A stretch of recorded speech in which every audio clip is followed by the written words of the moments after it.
वेतान कुरुन्नीति ही। संजय कहते हैं, हे भरतवंशी राजन, गुणाकेश जो अर्जुन है, ये गुणाकेश जो शब्द होता है, गुणा के दो अर्थ होते हैं।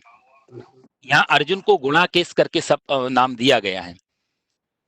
गुड़ा नाम होता है घूमने वाली चीज का, जो ऐसी घूमी हुई हो, गोलाकार हो, लच्छेदार हो, उसको गुणा बोलते हैं। और केश मतलब बाल, तो घूमे हुए बाल यानी कि घुंघराले बाल, उसको भी गुणाकेश बोलते हैं संस्कृत में। और दूसरा, वेदांत में गुणा बोलते हैं इंद्रियों को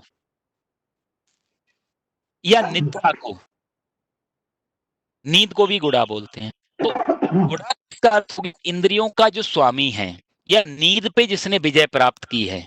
अर्जुन जो है वो नींद पे विजय प्राप्त किए हुए हैं। वो जब चाहे सोएं, जितनी देर चाहे सोएं, जितनी देर चाहे नहीं सोएं, उनकी नींद पे विजय है। इसलिए वहां अर्जुन को गुणाकेश शब्द कहा गया। तो वही कहते हैं, हे गुणाकेश, हे भरतवंशी, गुणाकेश अर्जुन के कहने पर अंतर्यामी भगवान श्री कृष्ण ने रथोत्तमम, कहते हैं दोनों सेनाओं के मध्य भाग में, पितामह आचार्य द्रोण के सामने तथा संपूर्ण राजाओं के सामने उस रथ को खड़ा करके कहा, हे पार्थ, इन इकट्ठे हुए कुरुवंशियों को तू देख।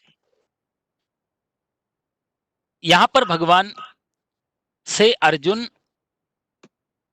भगवान श्री कृष्ण को आज्ञा दे रहा है। सोचने जैसी बात है कि जिस परमात्मा जो एक तो यदि हम कृष्ण को साधारण व्यक्ति भी माने, तो भी वो उस समय द्वारिका के राजा हैं। अर्जुन के लेवल से ऊपर उनका लेवल है, सामान्य अर्थों में भी। अर्जुन अभी कहीं का राजा नहीं है, पर कृष्ण राजा हैं अभी द्वारिका के। यदि आध्यात्मिक दृष्टि से देखें तो भी कृष्ण सर्वंतर्यामी हैं, भगवान भी हैं। उनको आज्ञा दी है सीधा सीधा अर्जुन ने कि तुम मेरे रथ को लेकर के चलो। किसी की हिम्मत इतनी नहीं है जो कृष्ण को आज्ञा दे पाए, जो कृष्ण से ये कह पाए। निवेदन कर सकता था, निवेदन के श्लोक अलग होते, निवेदन का भाव अलग होता, निवेदन का बिल्कुल एक एक सारांश ही बदल जाता है यहाँ पे। लेकिन यहाँ जो श्लोक के भाव हैं, वो ऐसा भाव निकल के आ रहा है, सेनयोर भयोर मध्य स्थापित्वा रथोत्तमम, हे कृष्ण, मेरे रथ को आप दोनों सेनाओं के बीच में ले जाके खड़ा। क्योंकि अभी तक कृष्ण जो है भगवान को, इनको अपना एक फ्रेंड मान के चल रहा है, मित्र मान के चल रहा है, और मित्रता में आज्ञा दी जा सकती है। ये मैं धीरे धीरे आपको जो जो लौकिक भाव है उनको भी लेके चल रहा हूँ, आध्यात्मिक भाव भी लेके चल रहा हूँ। तो गीता में बड़ा आपका इंटरेस्ट बढ़ेगा इन सब चीजों की, कि क्या क्या भाव निकल के आ रहे हैं। अर्जुन मित्रवत है, अभी अभी कुछ बना नहीं, अभी चेला भी नहीं बना, अभी कुछ नया क्वेश्चन भी नहीं आया, अभी जस्ट एक बात आई है, एक फ्रेंडली, ये चल भाई मेरे को रथ को लेकर के चलो। कृष्ण उस रथ को लेकर के गए, और रथ को ले जाके उन्होंने खड़ा नहीं किया। अभी कहाँ खड़ा किया? बोला भीष्म द्रोण प्रमुखता थे, पितामह भीष्म के आगे और द्रोणाचार्य के आगे, दोनों एक ही साथ खड़े हुए। वहां ले जाके दुर्योधन लड़ने आया है, होना तो ये चाहिए था कि दुर्योधन के आगे रथ को खड़ा करते, लेकिन गीता में लिख रहे हैं कि भीष्म द्रोण प्रमुखता, प्रमुख रूप से भीष्म और द्रोण के सामने राजा के रथ को खड़ा कर दिया और कहा, पार्थ अब देखो। यहां पर सोचने जैसी बात है कि ये युद्ध का मेन कैरेक्टर है दुर्योधन, जिसकी वजह से युद्ध हो रहा है वो है दुर्योधन। तो दुर्योधन के आगे ले जाने की बजाय पितामह भीष्म के आगे क्यों ले जाते हैं, दुर्योधन के आगे क्यों ले जाते हैं? इसके भी अपने भाव हैं। भगवान मानो कहना चाहते हैं अर्जुन से इनडायरेक्टली, कि जो अर्जुन के अंदर जो ममत्व है, जो अटैचमेंट है, जो पीड़ा है अभी अंदर, वो खुल के नहीं आती। यदि दुर्योधन को देखता अर्जुन तो शायद सीधा युद्ध शुरू कर देता, और सीधा यदि युद्ध शुरू हो जाता तो गीता कहां से निकलती? भगवान चाहते थे इस गीता को निकालना। इसलिए अर्जुन की जो वीकनेस है, अर्जुन का जो कमजोर पॉइंट है, उस पे भगवान चोट करने के लिए भीष्म पितामह द्रोणाचार्य के सामने ले गए। आपका किसी पर, जैसे हम लोग सामान्य अर्थों में देखें, हमारी किसी परिवार से लड़ाई हो जाए, मान लीजिए किसी बंधु से हमारी लड़ाई हुई, किसी व्यक्ति से, तो उससे लड़ाई जब हुई तो उसका पूरा फैमिली हमारे अगेंस्ट होगा, हमारा पूरा फैमिली उसके अगेंस्ट होगा एक तरीके से। तो वो लड़ने के लिए सीधा अपने बुजुर्ग पिताजी को सामने भेज दे तो हमारे हाथ थोड़े कांपने लगेंगे, क्योंकि लड़ाई तो उससे शुरू हो रही है। तो पिताजी पे एकदम से हम हाथ नहीं उठा पाएंगे। हाँ, बाद में वो इन्वॉल्व हो जाए वो बात अलग है, पर पहला हाथ हम उनके पिताजी पे उठाएं, बुजुर्ग पे उठाएं, थोड़ा मुश्किल होगी ना। वही धर्म संकट पैदा करने के लिए कृष्ण ने अर्जुन को पितामह भीष्म के आगे खड़ा करते हैं, रथ को द्रोण के आगे पहला खड़ा करते। देख, जिसने तेरे को पढ़ाया वो है सामने, जिन्होंने तेरे को गोद में खिलाया वो है सामने। कृष्ण बहुत मनोचिकित्सक हैं, ब्लाउज वेसुकोनी इकड़ा, इसलिए गीता को जितनी बार भी मैंने पढ़ा है, एक धर्म शास्त्र से ज्यादा गीता मेरे को ये साइकोलॉजी लगती है, ये मनोविज्ञान है बहुत बड़ा। पहला, यदि हिंदुस्तान का या भारत का या सनातन धर्म का कोई पहला मनोविज्ञान तो वो गीता है।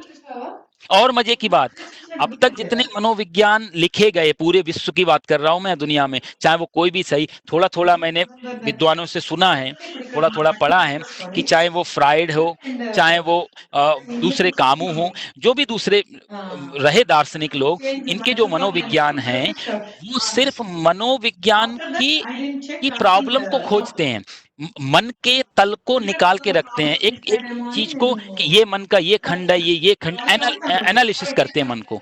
उनके पास में समाधान नहीं है, वो सिर्फ एक तोड़ रहे हैं चीजों को और दिखा रहे हैं कि ये इसके पार्ट हैं।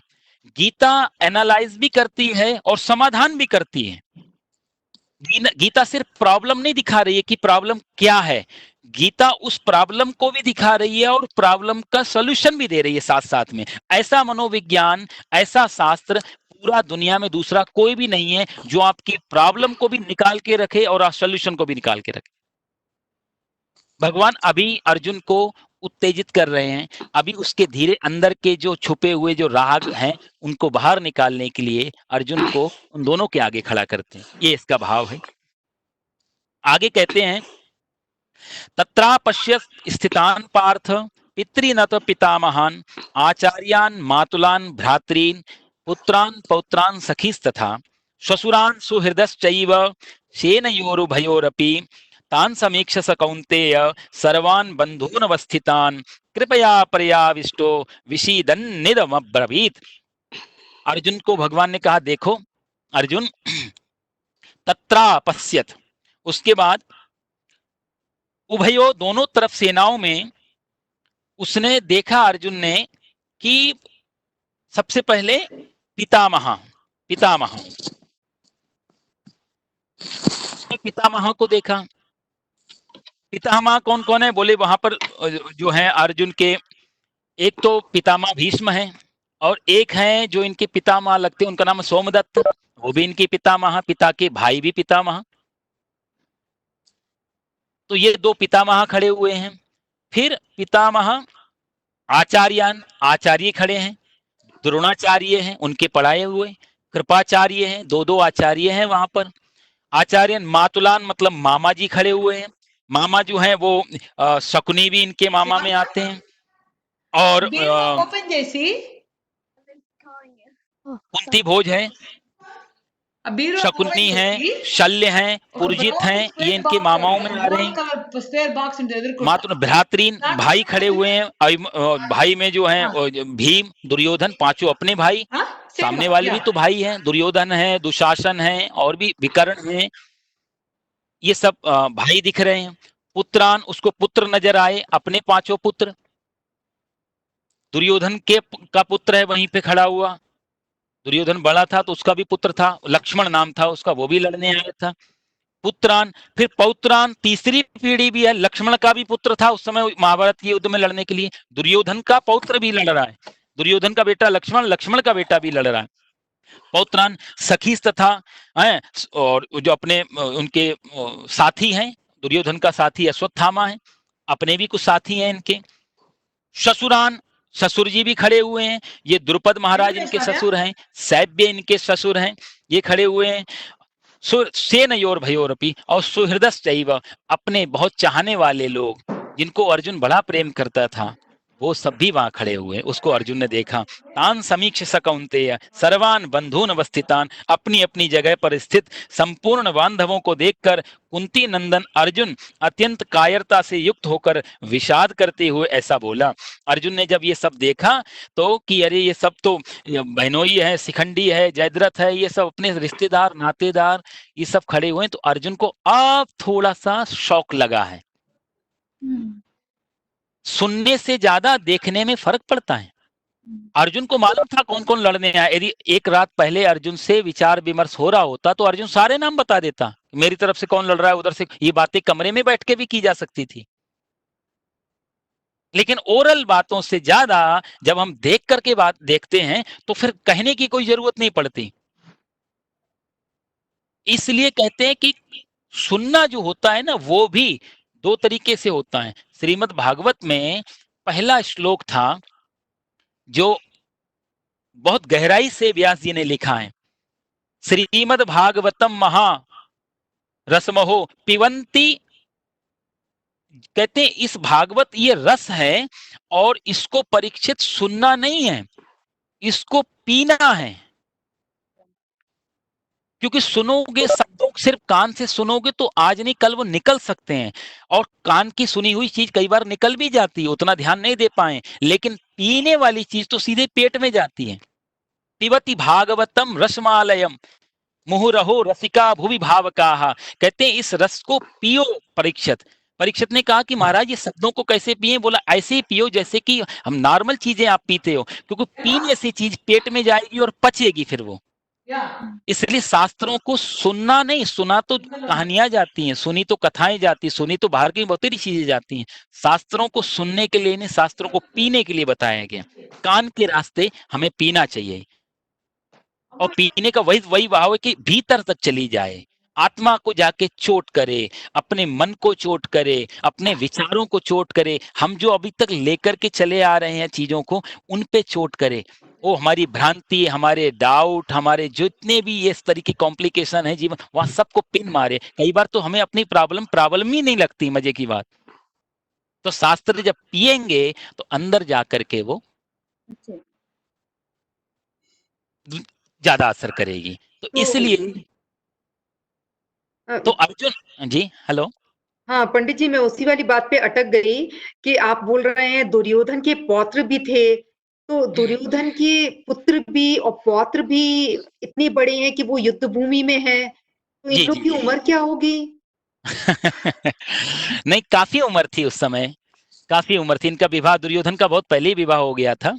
और उस समय क्या था कि 17-18 साल से तो युद्ध ये अपना बाण चलाना सीख लेते थे। ये कोई वैसा समय नहीं था कि हाई स्कूल 18 साल में पूरा हो मैट। उस समय तो 15-16 साल की, ये 5 साल का बच्चा हुआ गुरुकुल चला जाता था, सीखना चालू हो जाता था। तो बहुत सारी शिक्षाएं इसमें, तो धनुर्वेद भी सिखाया जाता, धनुर्विद्या। 15-20 साल का बच्चा आराम से युद्ध कर सकता था उस समय। अच्छा। यदि मान दुर्योधन 60 साल का भी है तो भी इसका बेटा करीब 30-35 साल का होगा, और 35 साल का बेटा है तो 20 साल के आसपास इसका भी बेटा होना चाहिए। हाँ जी। तो दुर्योधन की एक्चुअल में 3 पीढ़ी थी वहां पर, महाभारत में आती कथा कि इसका बेटा लक्ष्मण, लक्ष्मण का बेटा भी वहां पे खड़ा हुआ था, और इन सब का विनाश हुआ है। दुर्योधन के परिवार में कोई नहीं बचा था। तो धृतराष्ट्र चौथी पीढ़ी पे चल रहे थे।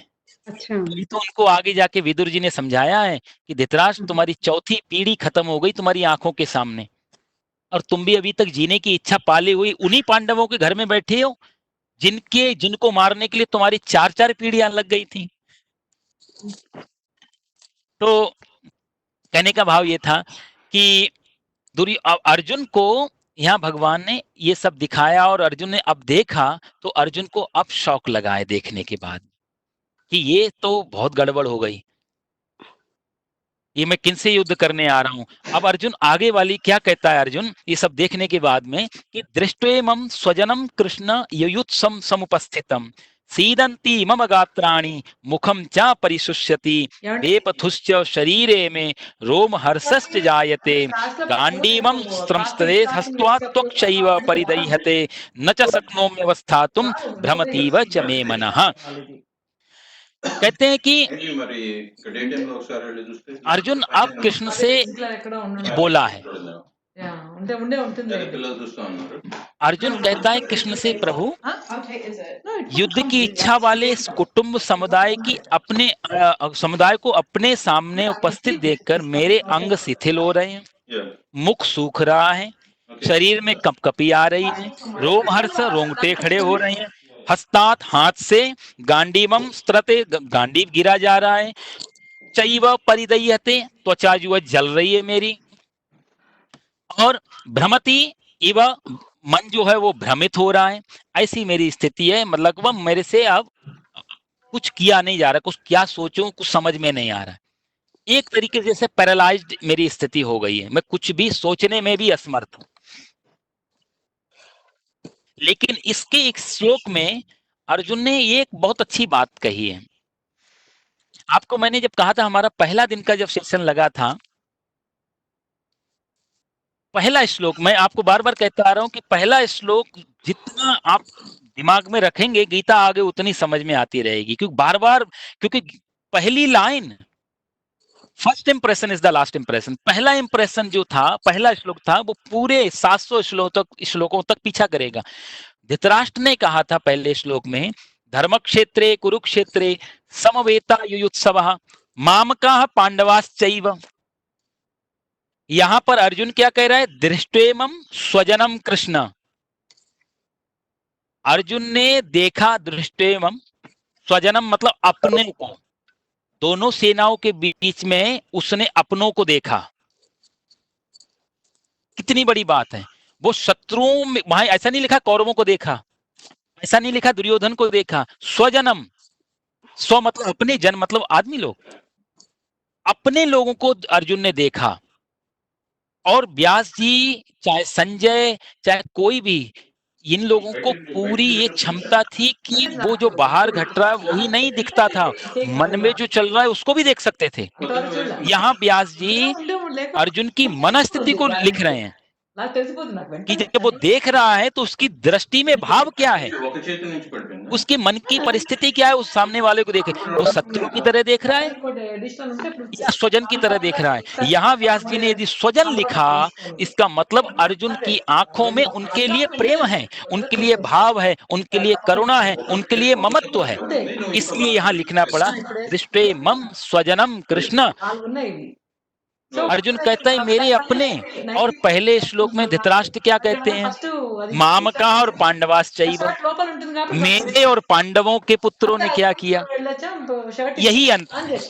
అంటే ఇది కనిపించలా. यहाँ पर धृतराष्ट्र సో जब कुछ पूछते हैं तो पूछने के बाद में महाभारत का उदय होता है। तो महाभारत युद्ध देखना है, युद्ध की तैयारी होती है, युद्ध निकल करके आते हैं। कहते हैं जब सामान्य आदमी, पक्षपाती आदमी, दुष्ट आदमी, गलत आदमी जब कोई प्रश्न करता है तो लड़ाई झगड़े, महाभारत जैसी चीजें उत्पन्न होती हैं। और जब एक उभय पक्षपाती, दोनों की तरफ सम्मान रखने वाला, जब एक प्रेम पूर्ण आदमी कुछ पूछता है तो गीता प्रकट होती है। यहाँ अर्जुन अब पूछ रहा है तो गीता निकलेगी, धृतराष्ट्र ने पूछा तो महाभारत निकला वहां से। इतना फर्क पड़ता है। हम पूछते क्या हैं, हमारे क्वेश्चन किन संदर्भ में होते हैं, లేకపోతే తెలుస్తుంది. తెలిసిపోతుంది. हम जानना क्या चाहते हैं। ఇప్పుడు ఏమైనా చీర బ్లౌజ్ ఇప్పుతుంటే పడినా అని बहुत सारी चीजें ऐसी होती जो हम जान लेते हैं, सारा बोझा इकट्ठा कर लेते हैं, लेकिन किसी काम नहीं आती पूरे जीवन भर। ఏమన్నా ఒకసారి ఇట్లా उनसे ना जीवन बदलता है, ना बाहर की परिस्थिति, ना अंदर की कोई परिस्थिति, सिर्फ एक नॉलेज, एक एक एक एक बोझ सर पे बना रहता है कि हम जानते हैं। तो क्वेश्चन बुरा नहीं है, लेकिन क्वेश्चन किस संदर्भ में हो रहा है, उस क्वेश्चन का कितना लाभ है। सिर्फ एक नॉलेज बढ़ाने के लिए क्वेश्चन है, या उस क्वेश्चन का हमारे जीवन से कोई संबंध भी है। దొరుకుతుంది. मैं भागवत की कथाओं में कई बार कहता हूं, जैसे हम लोग सुदामा चरित सुनाते हैं। सुदामा जी भगवान श्री कृष्ण के सखा हैं, मित्र हैं, आप सब लोग जानते हैं, बहुत गरीब हैं, भगवान श्री कृष्ण अमीर हैं, द्वारिका के राजा हैं। सुदामा जी मिलने गए भगवान श्री कृष्ण से, सुदामा जी को कुछ नहीं दिया, पत्नी की मन में भाव था, पत्नी को बहुत सारी संपदा दे दी। बड़ा अच्छा चरित्र है सुदामा जी का। और मित्रता कैसी होनी चाहिए, सुदामा कृष्ण और के संबंध से सीखना चाहिए। एक मित्र ऐसा जिसके पैरों में चप्पल भी नहीं है, और एक मित्र ऐसा जिसके पैरों के आगे सोने की खड़ाऊ रखी हुई है। एक के घर में क्या खाना है कल इसकी तैयारी नहीं है, और दूसरे के घर में उसको मालूम ही नहीं कितना वैभव है द्वारिका में। दोनों मित्रों की कितनी विपरीत परिस्थिति है। शीस पगा न झगा तन पे, प्रभु जाने को आए बसे के ही ग्राम। उसने ये द्वारपाल ने क्या सुदामा जी के लिए क्या परिभाषा नोट की है कि जिसके तन पे कपड़ा तक नहीं है, सिर पे पगड़ी भी नहीं है, फटे पुराने कपड़े पहन करके आपके द्वार पे खड़ा है, और कहा कि बतावई अपनो नाम सुदामा। और जैसे सुदामा नाम बताया, श्री कृष्ण कूद पड़े सोने से सिंहासन पे और पैदल भागे। किसी को आज्ञा दे सकते थे जाओ उसे लेकर के आओ, लेकिन सुदामा नाम सुना तो सिंहासन से कूद के और पैदल पैदल भागे हैं दरवाजे तक उस धूप में, और जाके सुदामा को गले से लगाया। मित्रता क्या होती है ये कृष्ण सुदामा के तो हम फोकस कर रहे थे कि इस कृष्ण सुदामा के संबंधों पे। अब किसी आदमी ने प्रश्न किया कि सुदामा जी के पिताजी का क्या नाम था पंडित जी। अब सुदामा जी के पिताजी के नाम खोजने के लिए फिर हम दूसरे शास्त्रों को खोजें, और उनके पिताजी को मान लिया हम खोज भी लें దట్ ఈస్ హైలీ तो ఇంపాసిబుల్. उससे निकलेगा क्या, हमारा क्या काम बन जाएगा उससे। అసలు అసలు తెలిసిపోతే వెంటనే ఇప్పుడు స్నానానికి వెళ్ళంగానే వెంటనే నాకు उन प्रश्नों से कुछ बहुत बड़ा लाभ होने वाला नहीं, हाँ सुदामा से लाभ होने वाला है। అదేలే और सुदामा की जो करंट पोजीशन है उस समय, जो करंट सिचुएशन है उनकी, जो क्या क्या अवस्था में है, उस अवस्था से क्या परिवर्तन आता है। उनको पहले कुछ नहीं था, भगवान ने बहुत कुछ दे दिया, उसके बाद सुदामा की क्या हालत रही, उनकी मनोदशा कैसी रही, ये सब सीखने जैसा है। तो क्वेश्चन अर्जुन कैसे क्वेश्चन करेगा, इसमें प्रश्न करने का भी अपना बहुत बड़ा कारण, बहुत बड़ा तरीका होता है कि हम किस लेवल से सुन रहे हैं, उसी लेवल से प्रश्न भी निकलते हैं। अर्जुन से कृष्ण कहते हैं, अर्जुन कहता है कि मेरी हालत क्या हो गई कृष्ण, कि सीदंती मम गात्राणि, मेरे जो गात्र हैं, मेरा जो शरीर है वो बिल्कुल शिथिल हो रहा है। मुखम चा परिशुष्यति, मेरा मुख सूख रहा है। गांडीवम, हमारे हाथ से धनुष गिर रहा है। अब अर्जुन इतना बलशाली है, अर्जुन इतना शक्तिशाली है, वो यहां पर कह रहा है हस्तवाक्तै परिदह्यते, त्वचा, शरीर ऐसा लग रहा है किसी ने आग में के सामने खड़ा कर दिया हो, त्वचा जल रही है मेरी। न च शक्नोपि अवस्थातुं, मैं अभी एक जगह खड़ा नहीं हो पा रहा हूं, मेरे पैर कांप रहे हैं। इस प्रकार से उसने, अर्जुन यहां पर कृष्ण से 8 प्रकार की अपनी परेशानियां बता रहा है, 8 प्रकार की। क्या क्या, फिर से आप देख सकते हैं, शरीर शिथिल हो रहा है, मुखम परिशुष्यति, मुख सूख रहा है, और शरीर में कपकपी आ रही, बेपुछुष्य शरीर में शरीर कंप रहा है, रोम हर्ष से जाते, रोंगटे खड़े हो रहे हैं, गांडीव गिर रहा है, त्वचा जल रही है, मन भ्रमित हो रहा है, और खड़े रहने में भी मैं असमर्थ हूं, मैं खड़ा भी नहीं रह पा। ये 8 प्रकार के अर्जुन ने सिम्टम बताए कृष्ण को। अब आप देखो यहां पर, यदि हम ये 8 प्रकार के किसी व्यक्ति को बताएं, या कोई डॉक्टर इन बातों को सुने, कोई आदमी जाके ये 8 प्रकार की चीजें बताए, तो हम लोग सामान्यतया क्या बोलेंगे उसे, कि तुझे लगता है, यदि कोई पाश्चात्य व्यक्ति होते कृष्ण, तो वो कहते अर्जुन मुझे लगता है कि तेरे को फ्लू हो गया है, क्योंकि तेरा ऐसी हालत देख करके तो ऐसे ही लग रहा है। कोई फिजियोथेरेपी होता, बोलता कोई हार्मोन की कमी हो रही है लग रहा है तेरे में, क्योंकि लक्षण तो ऐसे ही दिखाई दे रहे हैं। लेकिन कृष्ण फिजिकल लेवल पे नहीं जा रहे हैं, वो भूल ही जाते हैं तेरा शरीर क्या कह रहा है। यहां पर सोचने वाली बात एक और भी आती है कि हमारा शरीर और हमारा मन, ये 2 चीजें अलग अलग हैं। यहां पर प्रश्न एक और उठता है कि आगे कृष्ण जो बात करेंगे वो शरीर के संबंध में नहीं करेंगे, अर्जुन तू आराम कर ले, अर्जुन तू एस्पिरिन डिस्पिरिन खा ले, अर्जुन तू ये कर ले, अर्जुन तू कोई इंजेक्शन ले, नहीं नहीं नहीं, वो उस चिंता को छोड़ ही देंगे, क्योंकि कृष्ण जानते हैं कि ये सारे सिम्टम शरीर के कारण नहीं आ रहे हैं, ये सारे सिम्टम अर्जुन की चेतना जो कॉन्शसनेस है उसके कारण आ रहे हैं। कृष्ण सेंटर को पकड़ रहे हैं यहां पर, और यही मजा है अपने शास्त्रों का। शास्त्र जो है बाहर के सिम्टम नहीं पकड़ता, वो आपके घाव को दबाता नहीं है कि चोट लग गई पट्टी बांध दो, वो घाव को छुपा नहीं रहा है, वो डिजीज को, वो जो जो डिजीज है उसको उसको जस्ट उसके ऊपर पर्दा नहीं डाल रहा है, उसको कवर नहीं कर रहा है, उसको और ज्यादा ऑपरेशन करेगा कि इसकी जड़ कहां है, इसका सेंटर क्या है। तो सेंट्रल पॉइंट में कृष्ण पहुंचेंगे। कृष्ण जानते हैं कि ये सारे सिम्टम अर्जुन के शरीर की वजह से नहीं है, बल्कि मन की वजह से है। यदि इसका मन ठीक हो जाएगा, यदि इसकी चेतना ठीक कर दी, इसका कॉन्शियसनेस को ठीक कर दिया, तो ये सारे सिम्टम तत्काल खत्म हो जाएंगे। और ये बहुत बहुत इंपॉर्टेंट बात है यहाँ पर कि हम अपने शरीर की छाया है। यहाँ पर मानो इस श्लोक के आधार पे कहना, हमारे विद्वान लोग बोलते हैं कि शरीर में जो आता है प्रभाव वो तो है ही, लेकिन मन पे आया हुआ प्रभाव शरीर पे जरूर प्रभावित करता है। मैं किसी विद्वान को सुन रहा था, वो कहते हैं कि पश्चिम में एक कोई विद्वान हुए, जेम्स एन लेंगे करके, उनकी थ्योरी भी बहुत फेमस है। उन्होंने एक चीज निकाली कि पहले शरीर प्रभावित होता है, शरीर चेंज करता है, और फिर हमारे मन पे जाती वो चीजें। जैसे बोला उसने, उदाहरण भी बहुत अच्छा दिया कि यदि आपको गुस्सा करना है तो गुस्सा करते समय आपकी हाथ कड़क हो जाएंगे, आपकी आंखें तन जाएंगी, आपकी एक अंदर बिल्कुल आपके खिंचाव एक पैदा हो जाएगा, शरीर वाइब्रेट होने लगेगा, तो आप क्रोध करेंगे।